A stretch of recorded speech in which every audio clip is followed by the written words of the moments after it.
ಏಲಕ್ಕಿ ಒಂದು ಬಾಳೆ ಜಾತಿಯ ಗಿಡ.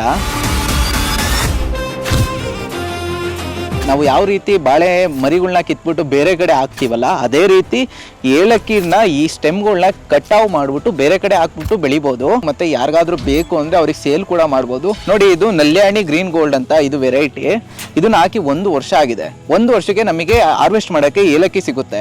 ಏಲಕ್ಕಿನ ನಮ್ಮ ಅರೆಮಲೆನಾಡು ಭಾಗದಲ್ಲೂ ಬೆಳಿಬಹುದು. ಎಲ್ಲೆಲ್ಲಿ ಅಂದ್ರೆ ತುಮಕೂರು, ಮಂಡ್ಯ, ಮದ್ದೂರು, ಮೈಸೂರು. ಆದ್ರೆ ಏನು ಮುಖ್ಯವಾಗಿ ಇರಬೇಕು ಅಂದ್ರೆ ಮ್ಯಾಕ್ಸಿಮಮ್ 30 ಡಿಗ್ರಿ ಒಳಗಡೆ ಇರಬೇಕು ತಾಪಮಾನ. ಈ ಬೇಸಿಗೆಯಲ್ಲಿ ಸ್ವಲ್ಪ ಜಾಸ್ತಿ ಆಗುತ್ತೆ ತಾಪಮಾನ. ಅವಾಗ ಏನ್ ಮಾಡಬೇಕು ಅಂದ್ರೆ ನೀರು ಸ್ವಲ್ಪ ಜಾಸ್ತಿ ಕೊಡಬೇಕಾಗುತ್ತೆ. ನೀರು ಕೊಟ್ರೆ ಯಾವುದೇ ರೀತಿ ಪ್ರಾಬ್ಲಮ್ ಬರಲ್ಲ. ನಾವು ಆರಾಮಾಗಿ ಹಾರ್ವೆಸ್ಟ್ ಮಾಡಬಹುದು ಏಲಕ್ಕಿಯನ್ನ. ನೋಡಿ ಏಲಕ್ಕಿ ಹೇಗೆ ಬಂದಿದೆ ಅಂತ. ಇದೊಂದೇ ಗಿಡದಿಂದ 250 ರಿಂದ 300 ಗ್ರಾಮ್ ಸಿಗುತ್ತೆ.